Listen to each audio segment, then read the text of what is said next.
کہ اس قبر کے عذاب سے رب کی پناہ مانگو اور اس کے لیے تیاری کر لو، یہ بڑا سخت دن ہے۔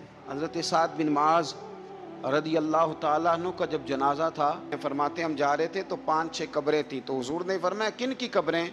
ہم نے عرض کی یا رسول اللہ صلی اللہ علیہ وسلم یہ کافروں کی قبریں۔ یہ نبی پاک علیہ السلام نے فرمایا جو مسلمان جمعے کے دن یا جمعے کی رات کو فوت ہو، حدیث کے راوی حضرت ابو ہریرہ رضی اللہ تعالی عنہ، حضور صلی اللہ تعالی علیہ وسلم نے فرمایا جو شخص بیماری سے فوت ہوا، جو بندہ سورہ ملک پڑھتا ہے، سنن ترمذی میں حضرت ابن عباس سے روایت ہے کہ حضور صلی اللہ علیہ وسلم کے ایک صحابی نے ایک جگہ خیمہ لگایا تو وہاں سورہ ملک پڑھنے کی آواز آتی۔ سورہ ملک اتنی شاندار صورت ہے کہ نبی پاک صلی اللہ علیہ وسلم نے فرمایا یہ قیامت کے دن اللہ کی بارگاہ میں ناز سے جھگڑا کرے گی اور کہے گی اے اللہ یہاں تو میرے پڑھنے والے کو جنت عطا فرما یا مجھے قرآن پاک سے علیحدہ کر دے۔ اب عذاب قبر جو ہے، قبر کے اندر جو انسان کا عذاب ہے تو وہ بھی عالم برزخ کا عذاب ہے۔ میرے رسول کریم صلی اللہ تعالی علیہ وسلم نے نا کچھ چیزوں سے پناہ مانگی ہے، خود حضور نے، رسول کریم علیہ السلام نے پناہ مانگی۔ حضور فرمانے لگے اے اللہ مجھے کنجوسی سے، بخیلی سے پناہ عطا فرما، اور حضور نے باقاعدہ پناہ مانگی ہے کہ اے اللہ مجھے ارذل العمر ہونے سے پناہ میں رکھ، جب عمر اتنی زیادہ ہو جائے کہ وجود کے حصے کام کرنا چھوڑ جائیں، اس سے پناہ مانگی۔ اور خود میرے نبی پاک علیہ السلام نے قبر کے عذاب سے پناہ مانگی۔ یہ تعلیم امت کے لیے کہ تم بھی پناہ مانگو عذاب قبر سے۔ قبر کا عذاب برحق ہے، قبر کے لیے تیاری کر کے رکھنا، اپنی قبر کو یاد رکھنا، مر جانے کو یاد رکھنا۔ حضرت سعد بن معاذ رضی اللہ تعالیٰ عنہ کا جب جنازہ تھا تو صحابہ کرام فرماتے ہیں حضور نے نماز جنازہ کی امامت فرمائی تو قبر کے تیار ہونے میں کچھ دیر تھی، تو رسول کریم صلی اللہ علیہ وسلم زمین پر بیٹھ گئے اور ایک لکڑی سے حضور زمین کریدنے لگے۔ ہم محو انتظار تھے کہ اللہ کے رسول صلی اللہ علیہ وسلم سر مبارک اٹھائیں، ہمیں کو نصیحت کریں۔ فرماتے حضور نے سر اقدس اٹھایا تو حضور کی آنکھوں میں آنسو تھے، اور رو کے حضور فرمانے لگے، رو کے کہ اس قبر کے عذاب سے رب کی پناہ مانگو اور اس کے لیے تیاری کر لو، یہ بڑا سخت دن ہے۔ رو کے حضور نے فرمایا، رو کے۔ آج تو لوگ مذاق بناتے ہیں، کچھ فقیر صوفی درویش کہلانے والے بھی، وہ کہتے ہیں یہ جو مولوی بتا رہے ہیں نا قبر میں بچھو ہوں گے، سانپ ہوں گے، یہ تو مولوی اپنی قبر بتا رہا ہے، ہمارا اس سے کیا لینا دینا ہے۔ خدا سے ڈریں۔ وہ چیزیں جو احادیث مبارکہ میں آ گئیں، جس سے نبی پاک نے ہمیں ڈرایا، ہمیں سمجھایا، آپ اس تنبیہ کو، اس نصیحت کو آپ اس رنگ میں لیں گے کہ مذاق بنایا جائے گا دین کا، بجائے اس کے کہ اس سے ڈرا جائے۔ حضرت سیدنا براء بن عازب رضی اللہ تعالیٰ عنہ ارشاد فرماتے ہیں کہ میں نے نبی پاک صلی اللہ تعالیٰ علیہ وآلہ وسلم سے خود اس بات کو سنا ہے، خود رسول کریم صلی اللہ علیہ وسلم نے فرمایا۔ حضرت زید بن ثابت رضی اللہ تعالیٰ عنہ بھی اس بات کے راوی ہیں، فرماتے ہم جا رہے تھے تو 5-6 قبریں تھیں، تو حضور نے فرمایا کن کی قبریں؟ ہم نے عرض کی یا رسول اللہ صلی اللہ علیہ وسلم یہ کافروں کی قبریں۔ یہ صحیح مسلم میں حدیث موجود ہے، کفار کی قبریں۔ تو اللہ کے رسول صلی اللہ علیہ وسلم فرمانے لگے، ذرا حدیث کے لفظوں پہ غور کرنا، حضور فرمانے لگے اگر مجھے ڈر نہ ہوتا کہ تم اپنے مردوں کو دفن کرنا چھوڑ دو گے، اگر مجھے اس بات کا ڈر نہ ہوتا کہ تم اپنے لوگوں کو، مرنے والوں کو قبروں میں دفن کرنا چھوڑ دو گے، اگر یہ مجھے ڈر نہ ہوتا تو میں سناتا کہ قبر کے اندر کس طرح عذاب ہوتا ہے، تمہیں دنیا میں رہ کے میں سناتا، پر ڈر ہے کہ کہیں تم اپنے مرنے والوں کو قبروں میں دفن کرنا چھوڑ ہی نہ دو، اس لیے میں تمہیں یہ بات نہیں بتاتا۔ اور میرے رسول کریم صلی اللہ تعالی علیہ وآلہ وسلم نے پھر ارشاد فرمایا، اپنے غلاموں کی طرف نظر فرمائی، یہ بات کہہ کے کہ اگر مجھے ڈر نہ ہوتا کہ تم دفن کرنا چھوڑ دو گے تو تمہیں میں سنا دیتا کہ قبر میں کیا عذاب ہوتا ہے۔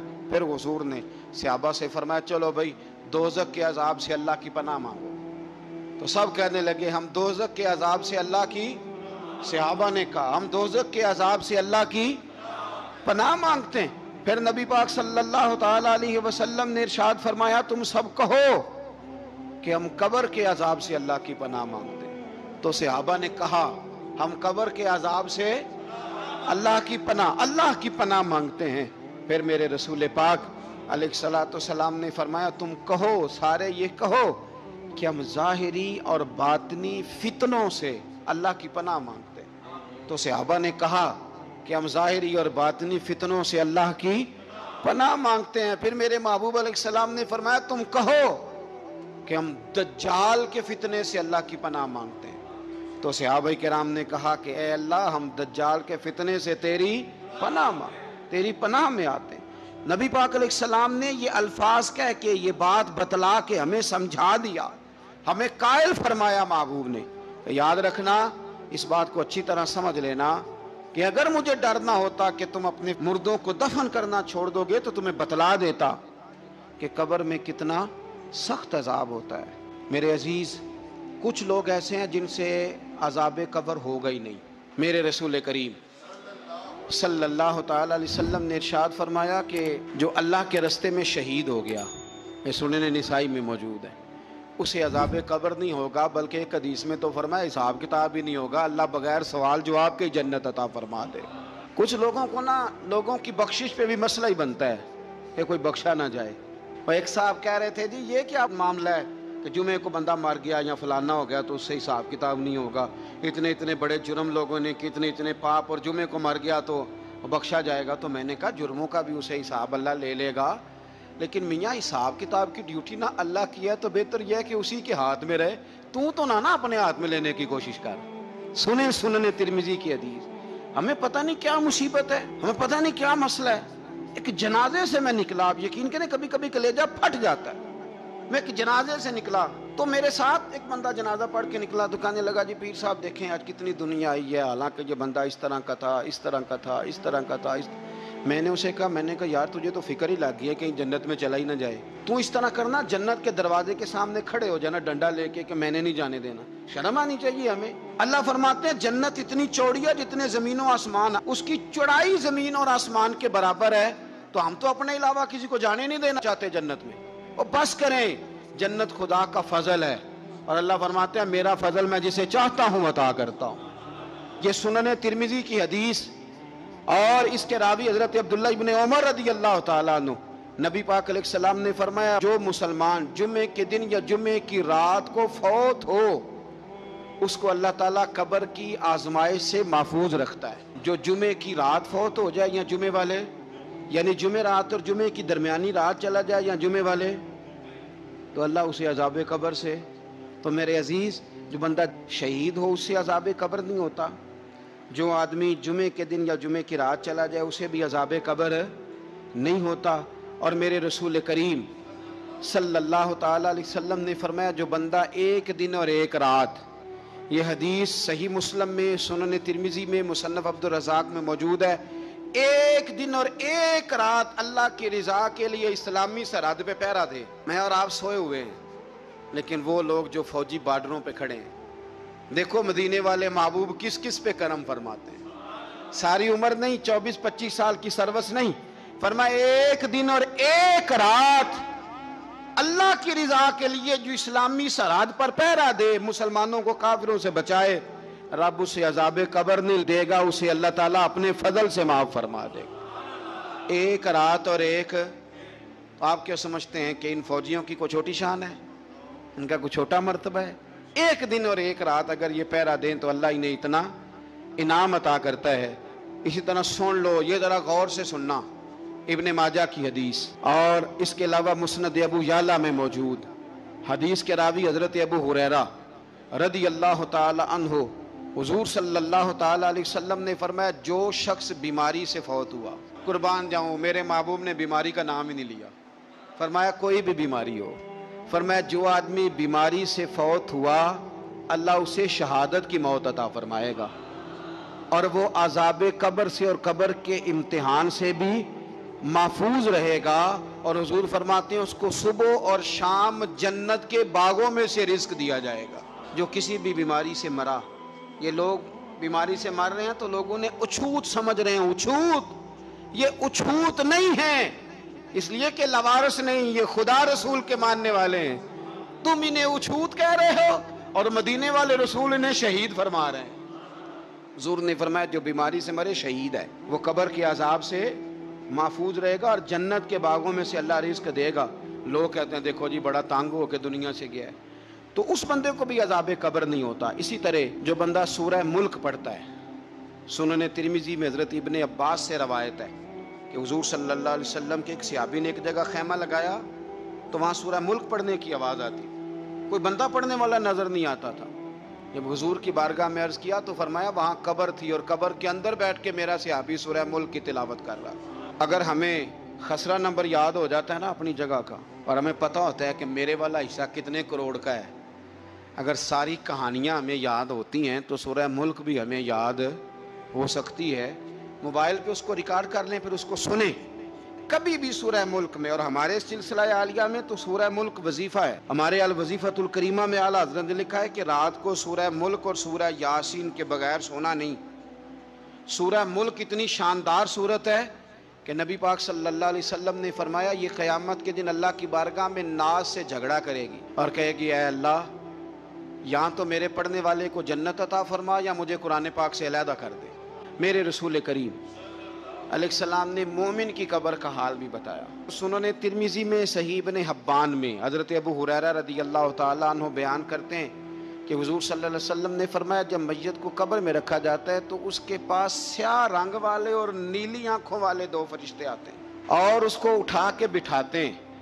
باقی حدیثوں میں 3 ہی سوال ہیں، لیکن اس حدیث میں حضور نے فرمایا انہوں نے بس میرے بارے میں ہی پوچھنا ہے، اٹھا کے بس میرے بارے میں صرف یہ پوچھنا ہے بتا مدینے والے محبوب کے بارے میں دنیا میں کیا کہا کرتا تھا۔ تو اعلیٰ حضرت بریلوی تو کہتے ہیں میں نے تو کہہ دینا ہے سرور کہوں کہ مالک و مولا کہوں تجھے، باغ خلیل کا گل زیبا کہوں تجھے، تیرے تو وصف عید تناہی سے ہیں بری، حیراں ہوں میرے شاہ میں کیا کیا کہوں تجھے، لیکن رضا نے ختم سخن اس پہ کر دیا، خالق کا بندہ خلق کا آقا کہوں تجھے۔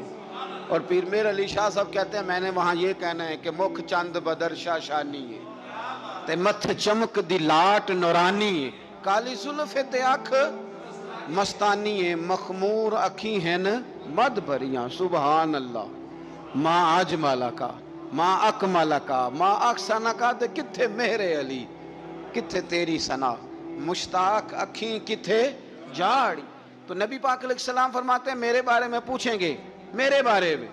ویسے بھی ایک سوال لازمی ہوتا ہے نا، یہ والا سوال لازمی ہے، من ربو کا پوچھ کے نا تو جنت جہنم کا فیصلہ نہیں، ماں دینوں کا پوچھ کے جنت جہنم کا فیصلہ۔ ہاں بات اگر ختم ہونی ہے تو مدینے والے کے سوال پہ ختم ہونی، اس لیے کھل کے نعتیں پڑھا کرو، راج کے درود پڑھا کرو، یہ بات یاد رکھیں۔ یہ فیصلہ حضور کی ذات پہ ختم ہونا ہے۔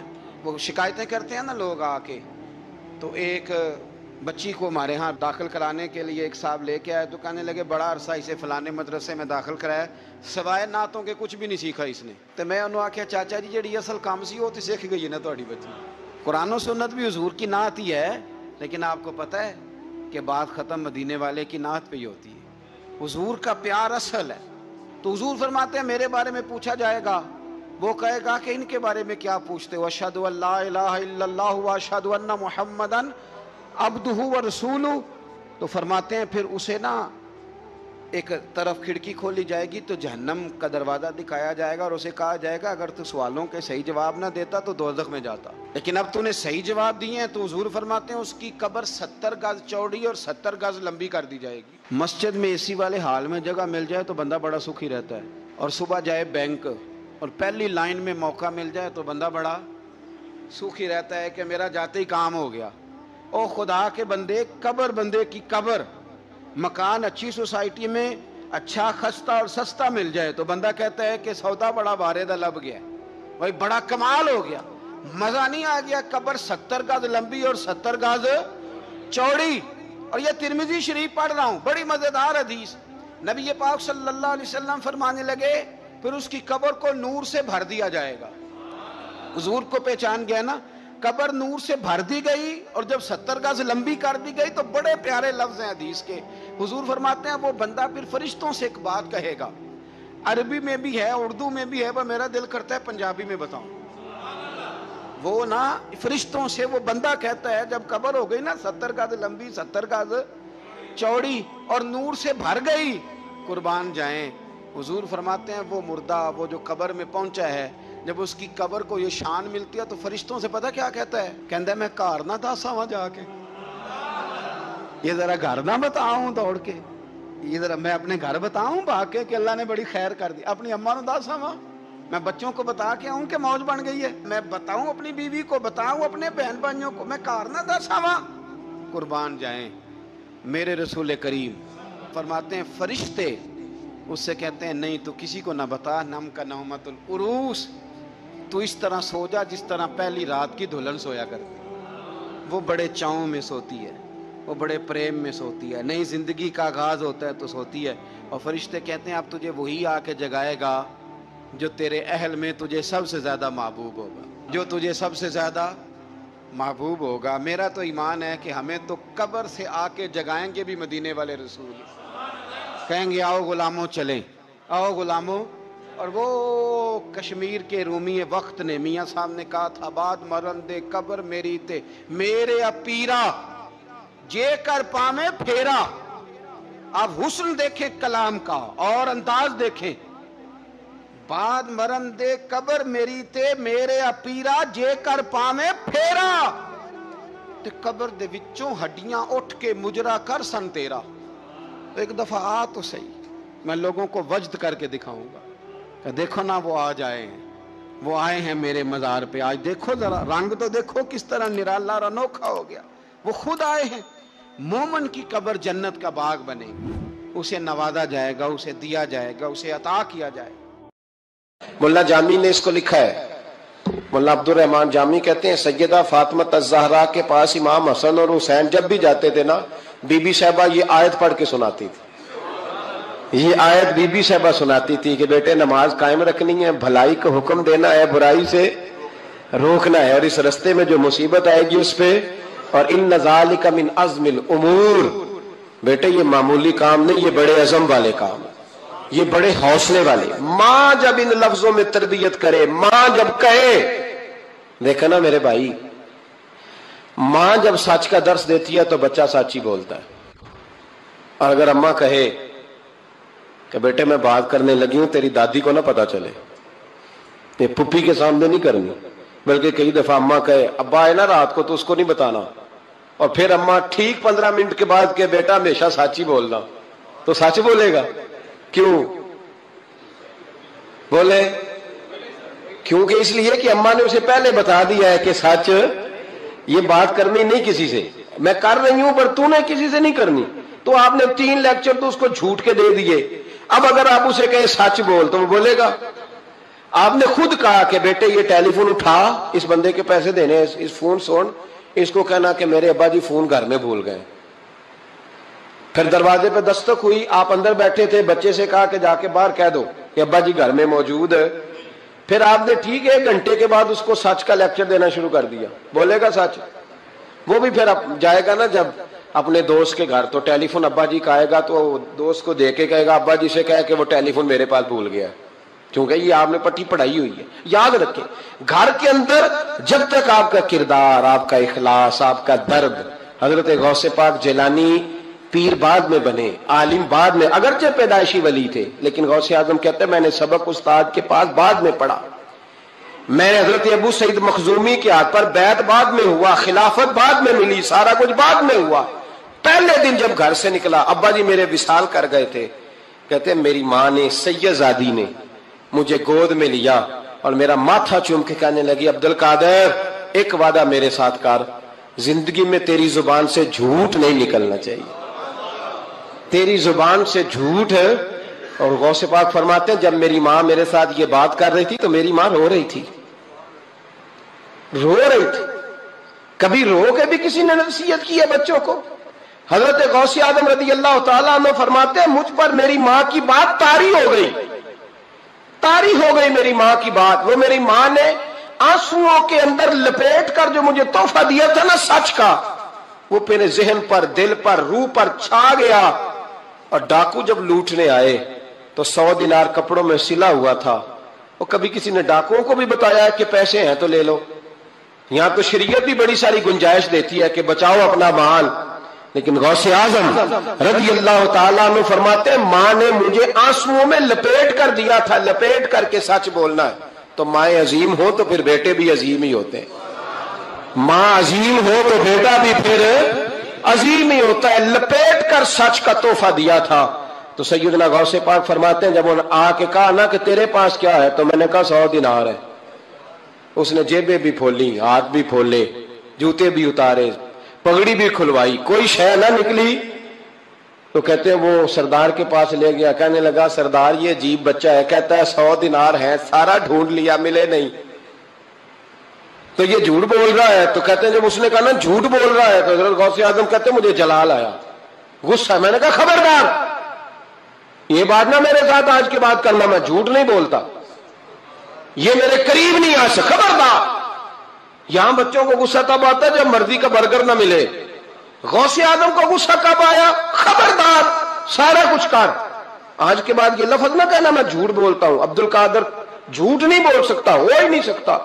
اس نے کہا پھر بتا پیسے کدھر ہیں؟ تو حضرت غوث اعظم نے بٹن کھولے اور الٹ کر کے کرتا، کہنے لگے میری ماں نے سیے تھے۔ 12 سال کے غوث پاک، ایک روایت ہے 14 سال۔ یہ ہم لوگ اس کو کہانی سمجھتے ہیں، کہانی نہیں بھائی، یہ واقعہ اگر تیرے میرے سامنے ہو تو اللہ کی عزت کی قسم کھاتا ہوں میں اور آپ بھی توبہ کر دیں، کیونکہ وہ واقعہ نہیں ہو رہا تھا، وہ کیفیات تھی، وہ طاری تھا سارا کچھ اس وقت۔ غوث اعظم رضی اللہ تعالیٰ عنہ کا یہ پیسے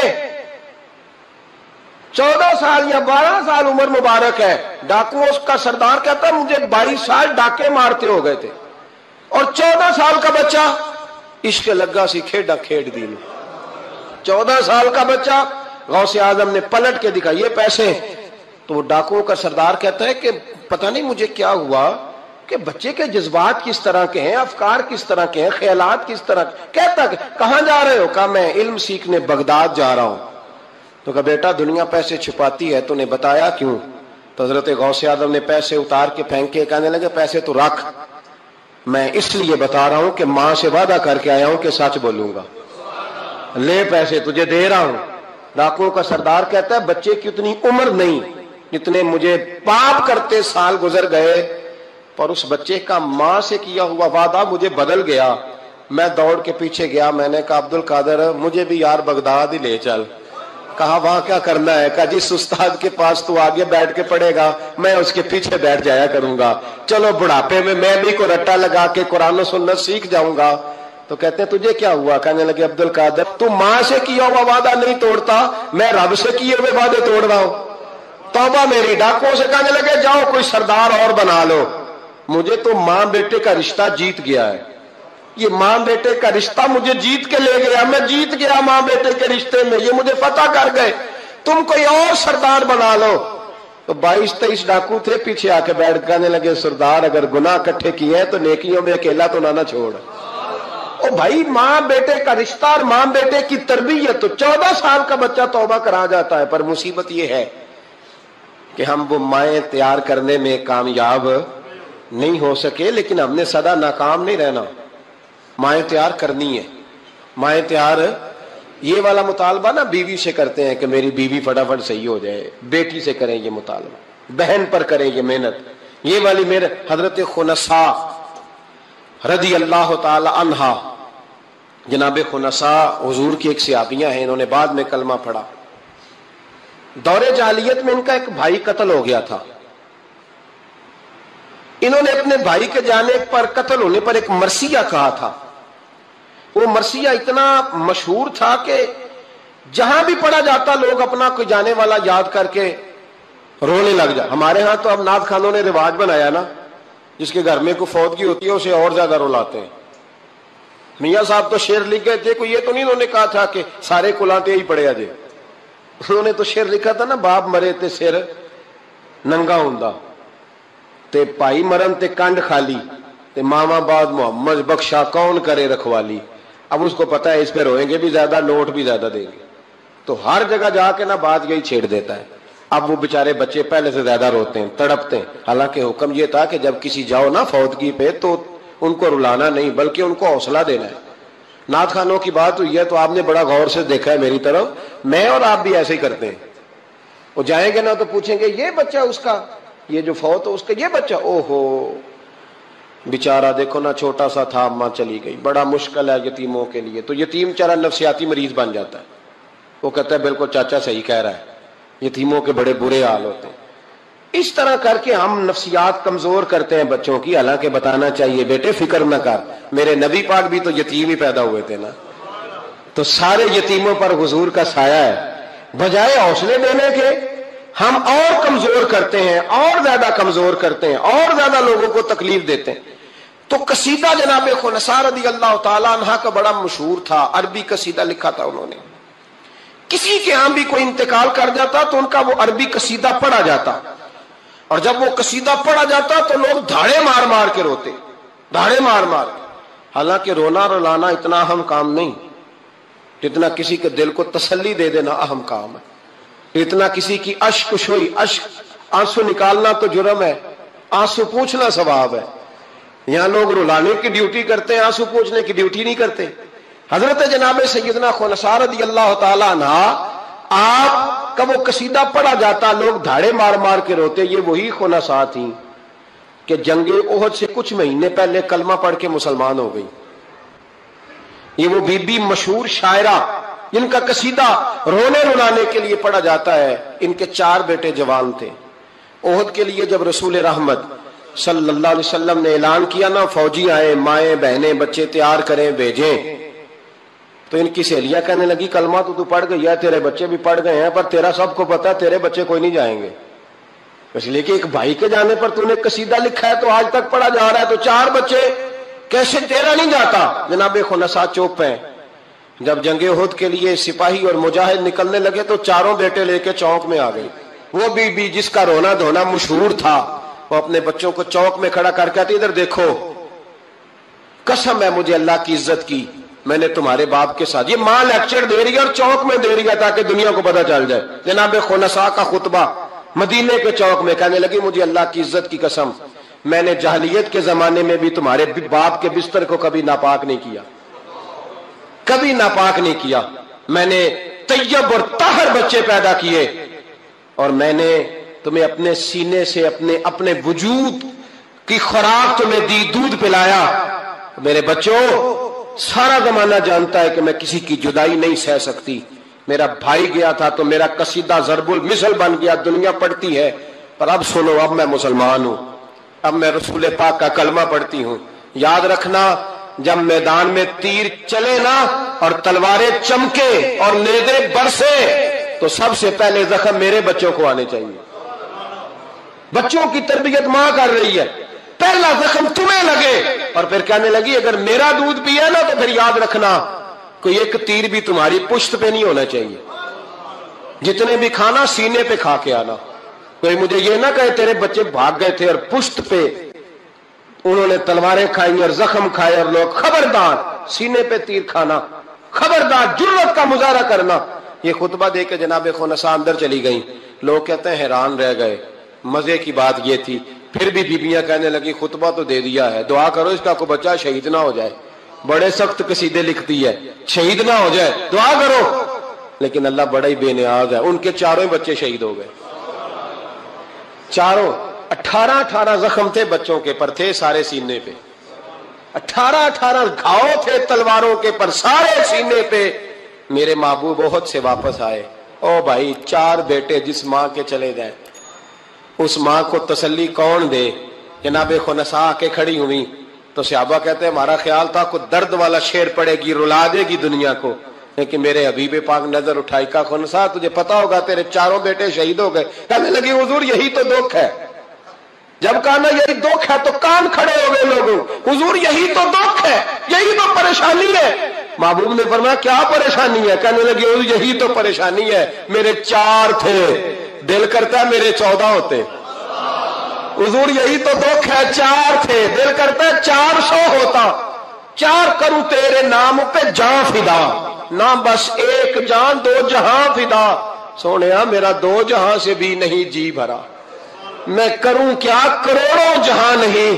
کا حضور 4 تھے, اور پھر مسجد نبی آج بھی اس ماں کی جرت کی گواہ ہے کہ ماں پوچھنے لگی سونیا میں یہ نہیں پوچھنے آئی کہ میرا کوئی بچہ ہے کہ نہیں، یہ پوچھنے آئی ہوں کہ میرے بیٹوں نے کوئی پشت پہ زخم تو نہیں کھایا؟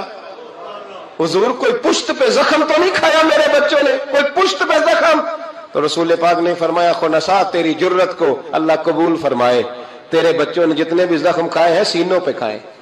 میں نے کہا مائیں عظیم ہو تو بچے بھی عظیم ہوتے ہیں، اور اگر ماں کسی کے سائے کا اندھیرا دیکھ کے ڈر جائے تو بچوں میں جرت کیسے آئے گی؟ بچے کربلا کے میدان میں کیسے جائیں گے؟ بچے کس طرح میدانوں میں کئی دفعہ کہہ چکا ہوں لیکن پھر آج میرا دل کرتا ہے پھر بات کروں۔ حضرت عبداللہ بن زبیر حضرت ابو بکر صدیق کے نواسے ہیں، نبی پاک صلی اللہ علیہ وسلم کی پھپھی کے پوتے جناب زبیر بن عوام اشرم مبشرہ صحابی، ان کے بیٹے حضرت اسماء جناب صدیق اکبر کی بڑی بیٹی کے بیٹے جناب عبداللہ بن زبیر امام حسین کے بعد نکل آئے میدان میں نکلے جناب عبداللہ بن زبیر۔ حجاج بن یوسف مقابلے میں بھیجا گیا، اللہ کی قدرت کے اگرچہ پہلے جب لڑائیاں ہوئی تو یہ کامیاب ہوئے ہر میدان میں، بڑے بہادر تھے، مکے اور مدینے کے لوگوں نے ان کے ہاتھ پر بیعت بھی کر لی، انہیں خلیفہ بھی مان لیا، لیکن حجاج بن یوسف جب آیا تو وہ تگڑی فوج لے کے آیا، کچھ ان کے ساتھی شہید ہو گئے، کچھ پسپا ہو گئے۔ حضرت اسماء اس وقت 100 سال کی بوڑھی تھی، 100 سال کی ماں، ہاتھ کامتے ہیں، راشا ہے، آنکھوں سے نظر آنا بند ہو گیا۔ جناب عبداللہ بن زبیر ماں کے پاس دوڑے آئے، کہا ماں میں اکیلا میدان میں رہ گیا ہوں، چند ساتھی ہیں، زیادہ دیر لڑ نہیں سکتے، تیرے بڑھاپے کی بڑی فکر ہے، اماں تو کیسے میرا صدمہ برداشت کرے گی؟ ماں مجھے بتا جہاد میں رہوں یا تیری خدمت کے لیے آ جاؤں؟ تو ماں کہنے لگی عبداللہ تو میری فکر نہ کر، پہلے یہ بتا تو حق پہ ہے کہ نہیں؟ ماں کا جملہ کہتے رانائی اور ولولہ اور جہاد کا جذبہ لکھا، پہلے بتا سچا ہے کہ جھوٹا؟ جناب عبداللہ بن زبیر کہنے لگے ماں مجھے مصطفیٰ کریم کی نبوت کی قسم، اللہ کی عزت کی قسم بالکل سچا ہوں۔ تو کہا بیٹے پھر میدان میں رہنا، چھوڑ کے نہ آنا، کوئی مجھے تانا نہ دے کہ میں بزدل کی ماں ہوں، دیکھ مجھے تانے سے بچانا، کوئی یہ نہ کہ بزدل کی ماں، میدان میں رہنا، میدان میں۔ حضرت عبداللہ بن زبیر کہنے لگی اماں یہ بڑا ظالم آدمی ہے جو میرے مقابلے میں آیا ہے، سنا ہے قتل کرنے کے بعد ناک کاٹ ڈالتا ہے، آنکھیں نکال ڈالتا ہے، وجود کی بوٹیاں کر دیتا ہے۔ 100 سال کی ماں، 100 سال کی اماں لاٹھی کا سہارا لے کے کھڑی ہوگی اور زمین پہ لاٹھی مار کے کہنے لگی عبداللہ چل میدان میں۔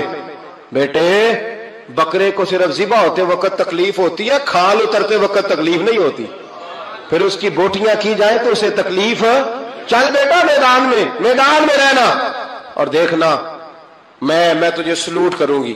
حضرت عبداللہ بن زبیر میدان میں گئے، شہید کیے گئے، مکہ المکرمہ کے چوک میں، جنت المعلا جہاں آج قبرستان ہے اس کے چوک میں آپ کی لاش کو لٹکایا گیا۔ میں پہلے بھی بات کر چکا ہوں، آج عنوان آ گیا تو اشارہ کرنا ہے۔ ایک دن حضرت اسماء گزری، 14 دن ہو گئے لٹکے ہوئے، تو ایک شخص ان کے کان میں کہنے لگا اماں ابھی تک تیرا بچہ لٹکا ہے، حجاج نے دفن نہیں ہونے دیا۔ تو جناب اسماء نے پیچھے آواز دی اور اس زور سے بول کے کہنے لگی لٹکا رہنے دو، یہ بچپن سے ہی گھوڑ سواری کا بڑا شوقین ہے، بچپن سے ہی گھوڑوں پہ رہتا تھا، شاہ سوار گھوڑوں پہ رہتے ہیں، شاہ سوار زمین پہ نہیں ہوتے، گھوڑوں پہ ہوتے، لٹکا بچپن سے ہی بڑا گھوڑ سوار تھا، بڑا شوقین تھا، کوئی حرج نہیں۔ 14 دن لٹکے رہے لیکن لاج سے بدبو نہیں آئی، دور دور تک خوشبوئیں پھیلی ہوئی تھی۔ لوگوں نے کہا اسماء تیرے بیٹے کے وجود سے خوشبو بڑی آتی ہے، کہنے لگے جب پیدا ہوا تھا نا پہلے دن اس کے نانا ابو بکر صدیق اٹھا کے مصطفیٰ کی بارگاہ میں لے گئے تھے، نبی پاک نے کھجور چبا کے گٹی دی تھی میرے بیٹے کو، کہنے لگی اس کے وجود سے بدبو آ سکتی ہے جس کو پہلی خوراک محمد عربی کا لعاب دہن دیا گیا ہو، اس کے وجود سے بدبو ہے، لعاب دہن شامل ہے، اس کی تو نسلوں سے بھی خوشبو آتی رہے گی۔ تو مائیں جب عظیم ہوتی تھی تو بیٹے بھی۔ حضرت وہب ابن منبے کے پاس مزدور آ گئے، مزدور، ہم سارے بڑے پریشان، اور جب جا کے اماں کو دکھ سناتے اماں تھوڑی اور رو پڑتی ہے، حالات اور خراب ہو جاتے، زیادہ خراب ہو جاتے۔ حضرت سیدنا وہب ابن منبے مزدور آ کے کہنے لگے ہماری بھی کوئی زندگی ہے، ہمیں یہ پہاڑ کاٹنے پڑتے ہیں، تو فرمانے لگے آؤ تمہیں بنی اسرائیل کی بات نہ سناؤں، تمہارا حوصلہ بڑھ جائے گا. کہا سنائیے. کہنے لگے بنی اسرائیل کی ایک ماں کے 7 بیٹے تھے. بادشاہ نے کہا خنزیر کھانا پڑے گا. جو بچہ یورپ بھی جائے نا اسے بھی تلقین کر کے بھیجو کہ بیٹے حرام حلال کا خیال رکھنا ہے. اس لیے کہ نبی پاک علیہ السلام نے فرمایا جو گوشت حرام سے پلے گا وہ جنت میں نہیں جائے گا. تو کسی کا دل کرتا ہے اس کا بیٹا جہنم میں جائے. کہا خنزیر کھانا ہے خنزیر. یہاں لوگ مسئلہ پوچھتے ہیں فون کر کے کہ صاحب مجبوری ہے. اب ہم نے یہاں یورپ میں آ کے سٹور بنایا تو شراب تو رکھنی پڑے گی. تو میں کہتا ہوں واپس آ جاؤ اچار سے روٹی کھانا. شراب بیچنے کی مجبوری میں بھی اجازت نہیں. مجبوری میں بھی شراب کا دھندا کرنے کی اجازت. آ جاؤ اچار ڈال لو. میری اماں تو کہا کرتی تھی کہ گرمیوں میں اچار ڈال لو اور بڑولے میں گندم ڈال لو پھر خیر صلی اللہ سارے سال کی. تو آؤ اچار ڈالو گندم ڈالو گزارا صحیح ہوگا کوئی حرج نہیں. لیکن شراب بیچنے کی مجبوری میں بھی اجازت. بول کے بتائیں بول کے گواہی دے. شراب بیچنے کی مجبوری میں بھی اجازت ہے. بالکل اجازت نہیں قطعاً اجازت نہیں. تو وہاں ابن منبہ کہنے لگے کہ ماں کو کہا گیا کہ خنزیر کا گوشت تیرے بچے نہیں کھاتے تو فساد برپا ہوتا ہے ملک کے اندر. بادشاہ کافر تھا تو خنزیر کھانا پڑے گا. تو ماں کہنے لگی یہ نہیں کھائیں گے. تو بادشاہ نے ماں کی آنکھوں کے سامنے بڑا بیٹا قتل کیا پھر چھوٹا قتل کیا. وہاں بھی ابن منبہ کہتے ہیں بنی اسرائیل کی اس بی بی کے سامنے 6 بیٹے قتل ہوئے. 6ٹے بیٹے صرف کس بات پر کہ خنزیر کا گوشت کھانا ہے. تو ماں نے کہا نہیں میں اپنے بچوں کو حرام کھانے کی اجازت. حالانکہ شرعی مسئلہ ہے جان بچانے کے لیے گنجائش ہے لیکن جو ڈٹ جائے گا وہ بڑا شہید ہوگا. اس کا درجہ پھر بڑا ہوگا. 7ویں بیٹے کی باری آئی تو ماں کی آنکھوں میں آنسو ٹپکے. 6 بیٹے قتل ہوئے تو اماں روئی بھی نہیں. وہاں بھی ابن منبہ کہتے ہیں بادشاہ کہنے لگا کہ اب نرم ہو گئی ہے. 6 بیٹے اکٹھے قتل ہو گئے. کہنے لگا اس کو سائڈ پہ جا کے سمجھا لے ہے بھی چھوٹا. اگر یہ کھا لے گا گوشت خنزیر کا معاذ اللہ تو میں چھوڑ دوں گا. کم از کم تیرے بڑھاپے کا ایک سہارا تو رہ جائے گا. تو اماں بیٹے کو کونے میں لے گئی. جا کہنے لگی بیٹا ماں ہوں نا ایک آنسو نکل آیا کیا کروں مجبور ہوں. لیکن یاد رکھنا اگر میرا دودھ پیا تو میں نے تمہیں حلال کا دودھ پلایا ہے. حرام کا لقمہ نہیں جانا چاہیے. ماں مسکراتی ہوئی بچے کو لے کے آئی تو بادشاہ کہنے لگا سمجھا دیا. کہنے لگی سمجھا دیا. وہی کرے گا جو میں نے کہہ دیا ہے. وہی کرے گا جو میں نے. تو بادشاہ نے گوشت رکھا خنزیر کا لا کے سامنے. تو بچے نے اٹھا کے گوشت بادشاہ کے منہ پہ پٹکا اور پٹک کے کہنے لگا ہمیں کمزور سمجھتا ہے. جو خدا کی توحید والے ہو وہ کمزور نہیں پڑا کرتے. کہا یہ سمجھایا تھا. کہا نہیں سمجھایا تو ذرا زیادہ تھا پر اس کے ہاتھ ہی صرف پلیٹ آئی ہے. سمجھایا تو ذرا زیادہ تھا پر صرف جو چیز ہتھے آنی تھی وہی مارنی تھی نا. تلوار اس کے قبضے میں تھی نہیں ورنہ تیری گردن اتار دیتا. تو حضرت وہاب ابن منبہ فرمانے لگے ماں بھی شہید ہو گئی اور 7واں بیٹا بھی شہید ہو گیا. لیکن کہتے ہیں وہ 7 نے جب جان دی تو پھر فوجیں آئی پھر انقلاب آیا. پھر وہ جو بادشاہ لوگوں کو خنزیر کھلایا کرتا تھا وہ قتل ہوا. پھر بنی اسرائیل میں انقلاب آیا. او بھائی اگر امام علی مقام رضی اللہ تعالیٰ عنہ کی اماں انہیں تیار نہ کرتی.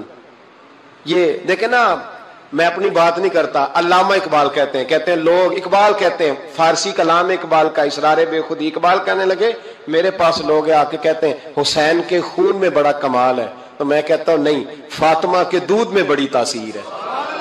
کہتے ہیں لوگ مجھ سے آ کے کہنے لگے کہ حسین کا حوصلہ بڑا ہے. تو میں نے کہا نہیں فاطمہ رضی اللہ تعالیٰ عنہ کی تربیت ہی بڑی شاندار ہے. بڑی شاندار تربیت ہے.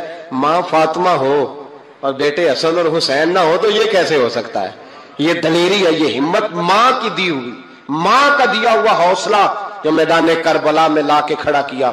ایک بزرگ گزرے سفیان بن عینیہ. ان کی اماں نے نا اپنے بچے کو کہا جا دین سیکھ. بہت بڑے محدث ہیں.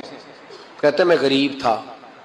میری ماں نے جب استاد کے پاس بھیجا تو کہنے لگے بیٹے اپنے استاد سے نا سبق بعد میں پڑھنا استاد کی نوکری پہلے کرنا اور دیکھنا خدمت کرنا. ہمارے استاد تھے بزرگ تھے سید مراتب علی شاہ صاحب. حضرت محدث اعظم پاکستان مولانا سردار احمد صاحب رحمۃ اللہ علیہ کے وہ شاگرد تھے. اب تو ہر بچے کو شکایت ہے نا استاد کام بڑا کراتے ہیں. جی مجھے کل بھی انہوں نے بھیجا تھا 2 فوٹو کاپیاں کرا کے لے آؤں. اسکول سے گیا تھا میں موٹر سائیکل پہ گیا 2 فوٹو کاپیاں پوری کرائی ہیں مجھ سے. حالانکہ پیسے بھی انہوں نے دیے. پھر بھی بڑا کام کراتے ہیں، استاد کے پاس نہیں پڑھنا۔ سید مراتب شاہ صاحب فرماتے ہیں کہ میں چھٹی آیا، چھٹیاں ہوتی تھی شعبان میں، تو میرے والد سید غلام حسین شاہ صاحب رحمۃ اللہ تعالیٰ علیہ کہنے لگے مراتب علی آ گئے ہو؟ میں نے کہا حضور مدرسے میں چھٹیاں ہو گئی۔ تو کہنے لگے تیرے استاد کو بھی چھٹیاں ہو گئی ہیں؟ کہا نہیں حضور وہ تو گھر ہی ہیں۔ تو کہنے لگے سارے شاگرد آ گئے؟ کہا ہاں۔ کہنے لگے بیٹے تو واپس جا کے ان کی خدمت کر، ان کی ڈیوٹی کر، اس لیے کہ تو ان کی ڈیوٹی کرے گا نا تو جو دعا تجھے وہ ملے گی نا، وہ دعا تیرے علم کو تیرے حق میں نفع بخش کر دے گی۔ حضرت سفیان بن عینیہ والدہ کہنے لگی بیٹا دین پڑھنا؟ کہا ہاں۔ تو کہتے ہیں اماں نے خود پگڑی باندھی میرے سر پہ، علماء والا لباس پہنایا، کہنے لگے پہلے استاد سے اخلاق آداب سیکھنا پھر علم سیکھنا۔ اور میری ماں کہنے لگی بیٹا ایک لفظ بیچ کر بھی دین کا دنیا نہ کمانا۔ تو میں نے کہا اماں میں کھاؤں گا کیسے؟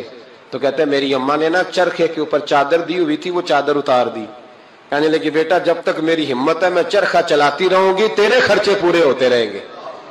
تو کہتے ہیں ساری زندگی حضرت سفیان بن عینیہ کہتے ہیں ماں نے چرخہ کاتا اور میں نے رسول اللہ کا دین پڑھا اور دین پڑھایا۔ کچھ چیزیں ایسی ہوتی ہیں جو کہتی ہیں کہ آج چھٹی نہیں کرنی، آج دور تک چلنا ہے۔ کچھ مضمون بھی جمعے کے ایسے ہوتے ہیں جو کہتے ہیں مجھے ختم نہیں کرنا، باتیں ذرا لمبی چلنی چاہیے۔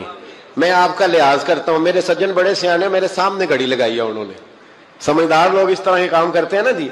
ایک دن میں نے یہ بھی دیکھا کہ اس گھڑی میں اور اس گھڑی میں تھوڑا فرق ہے، وہ 2-3 منٹ آگے ہے۔ کبھی کبھی یہ پیار کے ساتھ نا معاملات ہوتے رہتے ہیں، لیکن الحمدللہ یہ واحد مسجد ہے جس میں کوئی بندہ گھڑی نہیں دکھاتا۔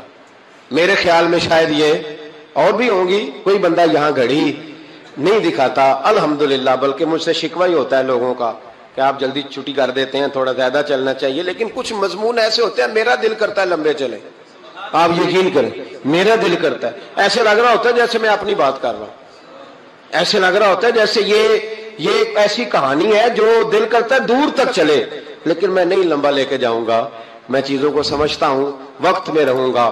چھلک چھلک کے میرے سامنے روایتیں آ رہی ہیں، واقعات آ رہے ہیں، چیزیں آ رہی ہیں۔ ایک درویش کی بات کر کے سمیٹنے کی طرف حضرت ابراہیم بن یزید نخعی رحمت اللہ تعالی علیہ، حجاج بن یوسف نے جب بڑے ظلم کیے نا تو ایک شخص اٹھا حضرت ابراہیم بن یزید نخعی رحمت اللہ، جنہوں نے حجاج کے خلاف فتویٰ دیا کہ ظالم ہے، اور پھر تقریریں کی کہ ظالم ہے۔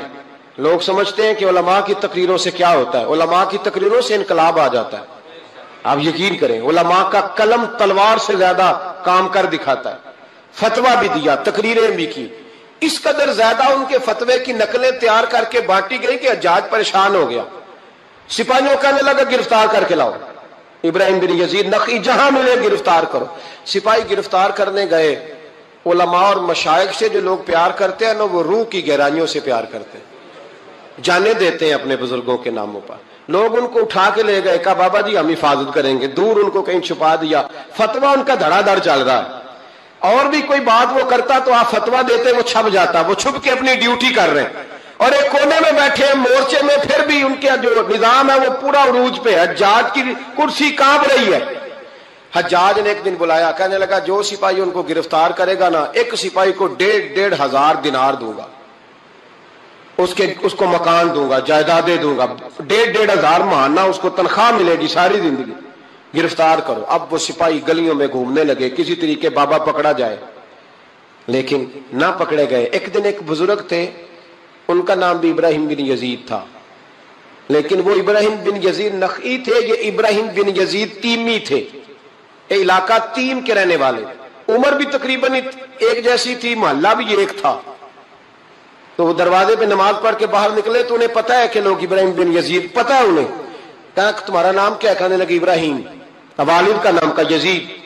ابراہیم بن یزید کہا اٹھاؤ بھائی، خوشی کی انتہا نہ رہی، پکڑا لے گئے، رستے میں بھی مارا، تھانے لے جا کے، جیل لے جا کے بھی مارا، اتنا مارا کہ بزرگوں کا رنگ بدل گیا، منہ اور ناک سے خون آنے لگا۔ جا کے حجاج کو کہا تیرا مجرم ابراہیم بن یزید پکڑا گیا۔ حجاج نے بڑے انعامات دیے، تنخواہیں ہمیشہ کے لیے لگ گئیں، پلاٹ نام ہو گئے۔